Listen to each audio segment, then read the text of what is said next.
السلام علیکم ورحمۃ اللہ وبرکاتہ۔ کیا حال ہے سب کا؟ الحمدللہ۔ نحمده ونصلی علی رسولہ الکریم، اما بعد فاعوذ باللہ من الشیطان الرجیم، بسم اللہ الرحمن الرحیم۔ رب اشرح لی صدری ویسر لی امری واحلل عقدۃ من لسانی یفقہوا قولی۔ سیدہ اما بنت خالد بن سعید، سیدہ اما بنت خالد بن سعید رضی اللہ عنہا، خاندانی پس منظر، نام اما، والد کا نام خالد بن سعید بن عاص اور والدہ کا نام حمیہ بنت خلف تھا۔ سیدہ اما کے والدین ان صحابہ کرام میں سے تھے جنہوں نے اسلام قبول کرنے کے لحاظ سے سبقت لے جانے کی سعادت حاصل کی تھی، یعنی سابقون الاولون میں سے تھے، اور ان کے والدین ان مہاجرین میں بھی پیش تھے جنہوں نے اپنے دین کی حفاظت کی خاطر حبشہ کی طرف ہجرت کی تھی۔ حبشہ کے حکمران نجاشی کی خوبی یہ تھی کہ وہ ایک عادل اور رحم دل بادشاہ تھا، اس کے ہاں کسی پر ظلم روا نہیں رکھا جاتا تھا۔ سرزمین حبشہ میں اما نے اپنے مومن والدین کے ہاں جنم لیا، یہ پیدا ہی وہاں ہوئی تھی۔ سیدہ اما کی کنیت ام خالد تھی۔ سیدہ اما نے اپنے والدین کے ساتھ اسلام کے دراز گھنے سائے میں زندگی بسر کی۔ جب وہ بڑی ہوئی اور ان کی یادداشت میں اضافہ ہوا تو انہیں اپنی قوم کی طرف سے والدین اور دیگر مہاجرین پر ہونے والے ظلم و ستم کا پتہ چلا۔ اس بات کی حقیقت معلوم ہوئی کہ یہ لوگ اپنے گھروں کو چھوڑنے پر کیوں مجبور ہوئے۔ جب بچے چھوٹے ہوتے ہیں تو انہیں نہیں پتا ہوتا کہ ہم حبشہ میں کیوں رہ رہے ہیں، ہمارا اصل وطن کیا ہے، ہم کہاں سے بلانگ کرتے ہیں، وہاں سے کیوں چلے آئے تھے۔ پھر آہستہ آہستہ آہستہ آہستہ بڑوں کی باتیں سن سن کر اپنی آئیڈینٹی پتہ چلتی ہے، اپنی تاریخ پتہ چلتی ہے، اور پھر اور بھی مائنڈ براڈ ہوتا ہے، لوگوں کے رویے پتہ چلتے ہیں۔ سیدہ اما کو اس بات سے دلی خوشی ہوئی کہ حبشہ کے حکمران نجاشی نے قریش کے وفد کو خالی ہاتھ واپس کر دیا تھا۔ قریش نے ایک وفد حبشہ کے حکمران نجاشی کے پاس اس لیے بھیجا تھا کہ اس کے ساتھ مہاجرین کو واپس مکہ بھیج دے تاکہ وہ قریش کے ہاتھوں طرح طرح کی اذیتوں کا مزہ چکھے اور مشرکین کے ہاتھوں طرح طرح کے ظلم و ستم کا نشانہ بنے۔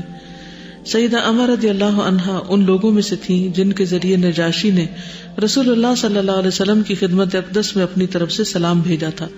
جب مہاجرین کو مدینہ منورہ جانے کے لیے الوداع کیا تو نجاشی نے ان سے کہا، رسول اللہ صلی اللہ علیہ وسلم کی خدمت میں میرا سلام کہنا۔ ان مہاجرین میں سیدہ اما بھی شامل تھی۔ سیدہ اما فخر کرتی ہیں کہ مجھے ان لوگوں میں سے ہونے کی سعادت نصیب ہوئی جن کے ذریعے نجاشی نے رسول اللہ صلی اللہ علیہ وسلم کی خدمت میں سلام بھیجا۔ نباز کو چھوٹے چھوٹے جسچر جو ہوتے ہیں، چھوٹی چھوٹی کنٹریبیوشن جو ہوتی ہے، وہ بھی بڑی ویلیوبل ہوتی ہے، وہ بھی بڑی یادگار ہوتی ہے۔ جب مہاجرین حبشہ سے مدینہ منورہ پہنچے تو انہیں بتایا گیا کہ رسول اکرم صلی اللہ علیہ وسلم لشکر اسلام کے ساتھ خیبر تشریف لے گئے ہیں۔ تو سیدنا جعفر بن ابی طالب مہاجرین کو لے کر خیبر روانہ ہو گئے، یعنی انتظار نہیں کیا کہ اچھا وہ جنگ لڑ کے واپس آئے، تو پھر انہوں نے ساتھ ہی شرکت کا سوچا۔ جب رسول اللہ صلی اللہ علیہ وسلم نے مہاجرین کو دیکھا تو آپ بہت زیادہ خوش ہوئے اور فرمایا، ما ادری بأیہما انا اسر بفتح خیبر ام بقدوم جعفر، مجھے نہیں معلوم آج مجھے زیادہ خوشی کس بات کی ہے، خیبر فتح ہونے کی یا جعفر کے آنے کی۔ یہ ہے انسانی جذبات اور ان کی قدردانی کہ کس طرح ایک طرف ایک مشن کی تکمیل ہوئی ہے، ایک بہت بڑی کامیابی حاصل ہوئی، اور دوسری طرف جو مہاجرین حبشہ سے سلامت واپس آئے ہیں ان کو کئی سالوں کے بعد دیکھنے کی اور ان سے ملاقات کی خوشی ہو رہی۔ تو نبی صلی اللہ علیہ وسلم ایک انسان تھے اور آپ کے اندر جذبات تھے، آپ غمگین بھی ہوتے، آپ خوش بھی ہوتے اور اپنی خوشی کا اظہار بھی کرتے، جیسے ہم یہاں دیکھتے ہیں۔ یعنی بعض اوقات ہمارے یہاں لوگ ہوتے ہیں نا جو بزرگ ہوتے ہیں یا کسی بڑے عہدے پر فائز ہوتے ہیں تو وہ اپنی خوشی کا اظہار نہیں کرتے، وہ خوشی کو بھی اندر ہی رکھتے ہیں، غم کو بھی اندر ہی رکھتے ہیں۔ لیکن نبی صلی اللہ علیہ وسلم نے یہاں پر اپنے جذبات کا اظہار جو ہے وہ ان الفاظ میں کیا۔ جب رسول اللہ صلی اللہ علیہ وسلم کو نجاشی کا سلام پہنچایا گیا تو آپ نے سلام کا جواب دیا اور اس کے حق میں خیر و بھلائی کی دعا کی۔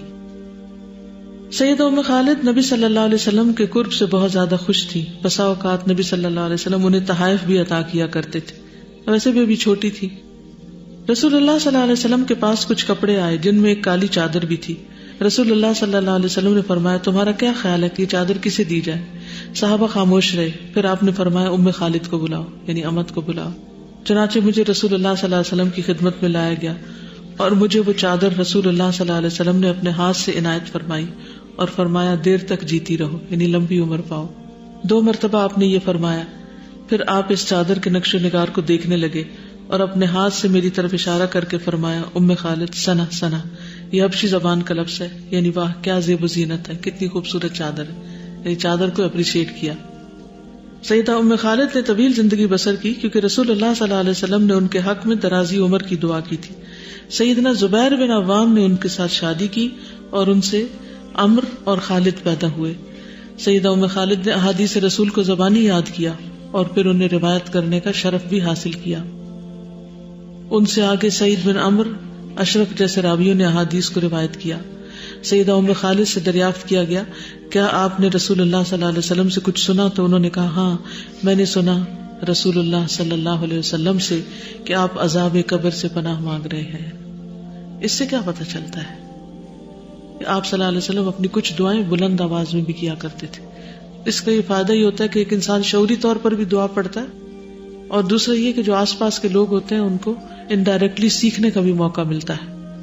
یعنی ساری دعائیں صرف خاموشی سے نہیں پڑھنی چاہیے، جیسے نماز کے بعد بلند آواز میں کیا پڑھتے ہیں اللہ اکبر استغفر اللہ استغفر اللہ استغفر۔ اب جو بچے آپ کے آس پاس ہوں گے وہ کیا کریں گے؟ سن کے پڑھیں گے۔ اس طرح کھانا کھایا آپ نے تو الحمدللہ کہیں، شروع کرنے لگے تو بسم اللہ ذرا اونچی آواز میں۔ اگر کوئی اچھی خبر ملی ہے یا بری خبر ملی ہے تو پھر بری خبر پر انا للہ و انا الیہ راجعون۔ تو آپ کو دیکھ دیکھ کر بچے بغیر سبق پڑھائے بھی خود ہی عمل کرنے لگیں گے، سیکھتے چلے جائیں گے۔ تو ان چیزوں کا خیال رکھنا چاہیے۔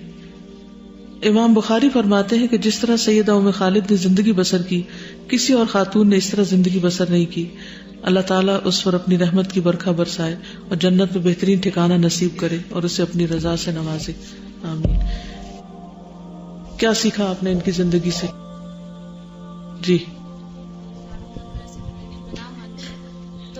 اس کو سنا، انہوں نے آگے لوگوں کو بتایا، روایت کیا۔ آپ آگے روایت کر ہی نہیں سکتے علم کو جب تک آپ سنے نہیں، جب تک آپ سمجھے نہیں، جب تک آپ اخذ نہیں کریں، حاصل نہیں کریں، تلقی نہ ہو اس کی۔ آبزرویشن بہت ضروری ہے۔ چند باتیں اور بھی ایڈ کروں گی۔ یہ جو تحفے کی بات ہے اس کے بارے میں ایک حدیث ہمیں صحیح بخاری میں ملتی ہے، وہ کچھ یوں ہے کہ ام خالد بنت خالد بن سعید رضی اللہ عنہ نے بیان کیا کہ میں رسول اللہ صلی اللہ علیہ وسلم کی خدمت میں اپنے والد کے ساتھ حاضر ہوئی۔ میں اس وقت ایک زرد رنگ کی قمیص پہنے ہوئے تھی، یلو کلر کی۔ رسول اللہ صلی اللہ علیہ وسلم نے اس پر فرمایا سنا سنا۔ عبداللہ نے کہا یہ لفظ حبشی زبان میں عمدہ کے معنوں میں بولا جاتا ہے، بہت اچھا، ویری نائس۔ انہوں نے بیان کیا پھر میں مہر نبوت جو آپ کی پشت پر تھی اس کے ساتھ کھیلنے لگی۔ بچے ہوتے ہیں نا، اگر آپ کے ہاتھ پہ کوئی تل بنا ہوا ہے تو وہ اس کو ایسے اتاریں گے، کوئی بالوں کو ساتھ کھیلیں گے، تو وہ ان کے نبوت کے جو مہر تھی پیچھے اس سے کھیلنے لگی۔ تو میرے والد نے مجھے ڈانٹا۔ رسول اللہ صلی اللہ علیہ وسلم نے فرمایا اسے چھوڑ دو۔ پھر رسول اللہ صلی اللہ علیہ وسلم نے فرمایا ابلی و اخلفی ثم ابلی و اخلفی ثم ابلی و اخلفی، اس قمیص کو خوب پہن کر پرانی کرو، پھر پہن، پھر پرانی کرو، پھر پہن اور پرانی کر۔ عبداللہ نے کہا چنانچہ یہ قمیص اتنے دنوں تک باقی رہی کہ اس کا ذکر ہونے لگا کہ یہ وہ قمیص ہے جس کے لیے نبی صلی اللہ علیہ وسلم نے دعا کی تھی کہ تم اسے خوب خوب پہنو، جسے کہتے ہیں نا خوب ہنڈاؤ۔ ان کے والد جو تھے وہ سابقین اولین میں سے تھے، کہتے ہیں کہ تیسرے یا چوتھے مسلمان تھے، یعنی اتنے اول دور کے تھے۔ اور یہ رسول اللہ صلی اللہ علیہ وسلم کے ساتھ چھپ کر دعوت دیتے تھے، اور آپ نے رسول اللہ صلی اللہ علیہ وسلم کو لازم کر لیا ہوا تھا، یعنی آپ کے مشن میں آپ کے مددگار تھے۔ ام خالد بنت خالد کہتی ہیں کہ رسول اللہ صلی اللہ علیہ وسلم نے میرے والد کو صدقات پر عامل بنا کر یمن بھیجا، یعنی جب یہ علاقے فتح ہو گئے تو ان کے گورنر بنا کر بھی بھیجا گیا ان کو۔ میرے والد یمن میں تھے کہ رسول اللہ صلی اللہ علیہ وسلم وفات پا گئے، یعنی اس سے یہ پتہ چلتا ہے کہ ان کے والد کو ایک طویل صحبت کا شرف نصیب ہوا۔ یہ نبی صلی اللہ علیہ وسلم کے کاتب بھی تھے۔ محمد بن عبداللہ بن عمرو بن عثمان بن عفان کہتے ہیں کہ خالد نے حبشہ کی سرزمین سے آنے کے بعد رسول اللہ صلی اللہ علیہ وسلم کے ساتھ مدینہ میں قیام کیا، یعنی حبشہ سے آنے کے بعد مدینہ میں رہے، اور وہ آپ کے لیے لکھا کرتے تھے۔ یہ وہی تھے جنہوں نے وفد ثقیف کے لیے اہل طائف کا خط لکھا، اور رسول اللہ صلی اللہ علیہ وسلم کے اور ان کے درمیان صلح کے لیے چل کر گئے تھے. ٹھیک ہے. تو کیا 3 باتیں ان کے والد کے بارے میں پتہ چلتی ہیں؟ نمبر 1، سابقین الاولین میں سے تھے، تیسرے یا چوتھے مسلمان تھے. کیا کرتے تھے نبی صلی اللہ علیہ وسلم کے ساتھ؟ چپ کے دعوت دیا کرتے تھے. اور کیا خوبی تھی ان کی؟ نبی صلی اللہ علیہ وسلم کے کاتب تھے اور آپ نے ان کو گورنر بنا کر بھیجا تھا یمن کا، اور یہ یمن میں تھے کہ نبی صلی اللہ علیہ وسلم کی وفات ہو گئی تھی. پھر ام خالد کا نکاح زبیر بن عوام سے بھی ہوا. زبیر بن عوام نے 16 سال کی عمر میں اسلام قبول کیا تھا، وہ بھی ینگ تھے، عشرہ مبشرہ میں سے تھے، حواری رسول تھے صلی اللہ علیہ وسلم. اور آپ کی پھپھی صفیہ بنت عبد المطلب کے بیٹے تھے. بدر اور بعد والے غزوات میں شامل رہے. انہوں نے 2 ہجرتیں کی. 2 کیسے؟ حبشہ اور مدینہ، ہجرتین. ٹھیک ہے. نبی صلی اللہ علیہ وسلم نے ان کے بارے میں کہا تھا فدا کا ابی و امی، میرے ماں باپ آپ پر فدا ہوں. وفات تک نبی صلی اللہ علیہ وسلم ان سے راضی رہے تھے. حضرت عمر نے خلافت کے لیے ان کا بھی نام لیا تھا کہ اپنے بعد جو افراد کی کمیٹی بنائی تھی ان میں سے آپ نے حضرت علی، عثمان، زبیر، طلحہ، سعد اور عبد الرحمن بن عوف کا نام لیا. زبیر بن عوام جو تھے وہ بہت ہی بہادر تھے، بہترین گھڑ سوار تھے. نبی صلی اللہ علیہ وسلم جب مکہ میں داخل ہوئے تو آپ نے زبیر بن عوام، ابو عبیدہ بن جراح اور خالد بن ولید کو گھوڑوں پر سوار رہنے کا حکم دیا. قرآن کے سمجھنے والے تھے. جب یہ آیت رسول اللہ صلی اللہ علیہ وسلم پر نازل ہوئی، انک میت وانہم میتون ثم انکم یوم القیامۃ عند ربکم تختصمون، کہ بے شک آپ بھی مرنے والے ہیں اور بے شک وہ بھی مرنے والے ہیں، پھر قیامت کے دن تم اپنے رب کے پاس جھگڑا کرو گے. تو زبیر نے پوچھا یا رسول اللہ صلی اللہ علیہ وسلم، گناہوں کے ساتھ ساتھ دنیا میں اپنے مد مقابل لوگوں سے جھگڑنا مراد ہے یہاں؟ آپ نے فرمایا یہاں یہی جھگڑا دوبارہ ہوگا یہاں تک کہ ہر حقدار کو اس کا حق مل جائے. اس پر زبیر رضی اللہ تعالیٰ عنہ نے کہا اللہ کی قسم یہ معاملہ بہت شدید ہے. یعنی انہوں نے قرآن کی اس آیت کو سمجھ لیا سنتے ہی، اور پھر آپ سے سوال کر کے کنفرم کر لیا کہ یہ کون سے جھگڑے ہوں گے جو وہاں بھی ہوں گے. اللہ اکبر. اور پھر حقدار کو حق ملے گا. کون سے جھگڑے ہوں گے جو دنیا میں ہوتے ہیں؟ کس کس کے درمیان جھگڑا ہے؟ آپ اپنے بارے میں سوچئے، آپ کا کس کے ساتھ جھگڑا ہے اور کس بات پہ جھگڑا ہے. یہ جھگڑے یہی ختم ہو جائیں تو بہتر ہے، دے دلا کے معافی تلافی کر کے بات ختم کر دی جائے. ورنہ اگر آخرت تک چلے گئے تو پھر کیا ہوگا؟ وہاں کیسے بدلے دیے جائیں گے؟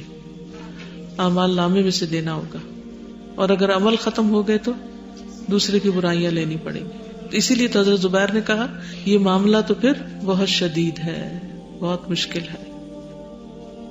اسی طرح جب یہ آیت نازل ہوئی ثم لتسألن یومئذ عن النعیم، قال زبیر یا رسول اللہ فأی النعیم نسأل عنہ وانما هما الاسودان التمر والماء قال اما انه سيكون.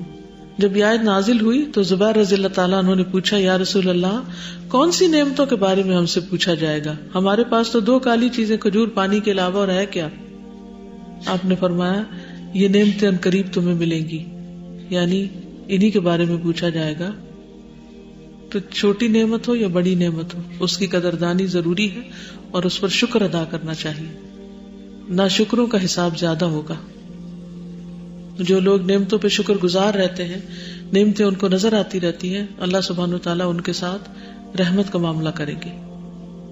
دیکھیں نا، نعمت پا کر 2 رویے ہوتے ہیں، جو کچھ ہمیں ملا ہوا ہے یا اسے پا کر خوش ہو یا اس کو پا کر ہر وقت چڑ چڑ کرتے رہے اور اس کی خیر اور خوبی کے پہلو کو نہ دیکھیں. ٹھیک ہے. نبی صلی اللہ علیہ وسلم کے ساتھ ہمیشہ رہتے تھے.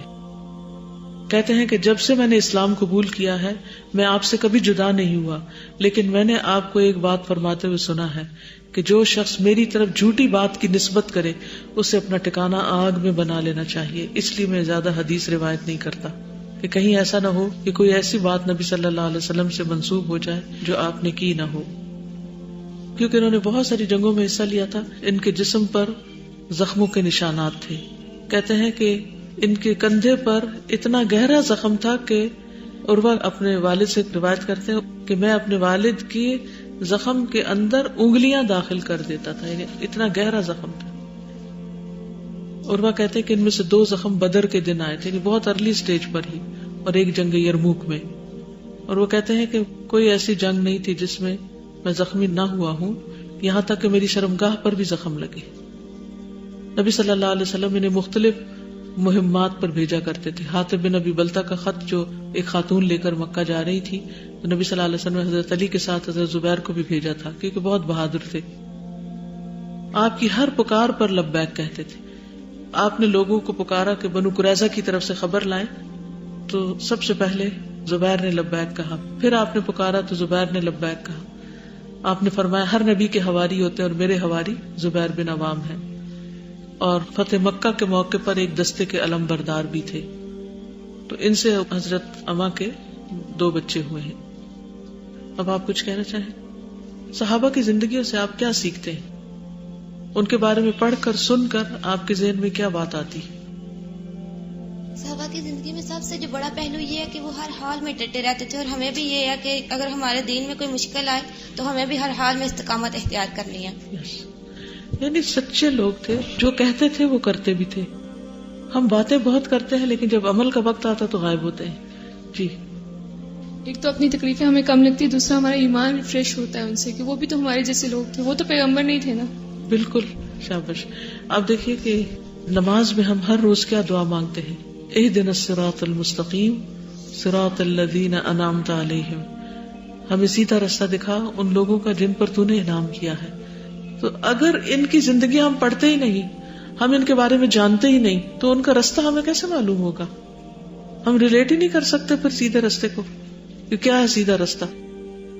کیا صرف عقل سے سیدھا راستہ پایا جا سکتا ہے، یا صرف گمان سے، یا صرف لوگوں کی باتوں سے؟ نہیں، پریکٹیکل ایگزامپلز دیکھنا انتہائی ضروری ہے. اس لیے سیرت نبوی صلی اللہ علیہ وسلم ہو یا سیرت صحابہ ہو، اس کا مطالعہ مسلسل جاری رہنا چاہیے. یعنی زندگی کی ایک روٹین بنا لے، جیسے یہ ہم نے بنائی ہوئی کہ ہفتے میں 1 دن تو پڑھنا ہے. جی، وعلیکم السلام. میں سوچ رہی تھی کہ جیسے صحابہ کرام اور ان کی جو ازواج مطہرات تھی، ان میں اس طرح تڑپ جو تھی بہت زیادہ، جس طرح انہیں کوئی بھی لڑائی ہوتی، کوئی زخم پہنچتا تو وہ صبر کرتے تھے. ان میں کس طرح سے صبر تھا، بہت زیادہ کر سکتے تھے. ہم میں وہ اسپرٹ کیوں نہیں ہے؟ جب دل ایمان سے بھرا ہوا ہوتا ہے نا تو صبر آسان ہو جاتا ہے. ایمان فل کرنے کی ضرورت ہے. وہ ٹینک خالی ہوتا ہے تو پھر صبر نہیں ہوتا. یعنی جیسے آپ نے کھانا کھایا ہوا نا تو آپ میں قوت برداشت نسبتاً زیادہ ہوتی ہے، اور جب بھوک ہوتی ہے تو کوئی آپ کو ہاتھ بھی لگائے تو آپ چڑ جاتے ہیں. جی، یہ بھی تھا کہ وہ بہت زیادہ ایکسپریسو بھی تھے. کوئی اگر اچھی چیز دیکھی تو اس کو فوراً سے ایکسپریس کر دینا، اور بری کو بھی اس کو روکنا. اور دوسرا یہ کہ ان کو پڑھنے کے بعد ایک جوش اور جذبہ بھی پیدا ہوتا ہے کہ ہاں جی ہم نے یہ کام کرنا. جب وہ کر سکتے تھے، وہ بھی ہماری طرح کے انسان تھے، تو ہم بھی کر سکتے ہیں یہ چیز. بالکل ٹھیک ہے.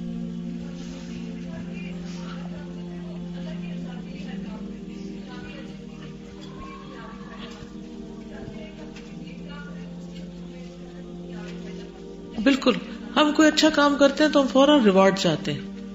بچپن سے جو عادت پڑی ہوئی ہے، ہر چیز پہ تعریف، ہر چیز پہ ریوارڈ. تو پھر دین کی طرف آتے ہیں تو دین کا کام کر کے بھی ہم چاہتے ہیں کہ لوگ ہماری تعریفیں کریں، ہمیں اکنالج کریں، ہمیں اچھا کہیں، پھر ہم آگے بڑھیں گے.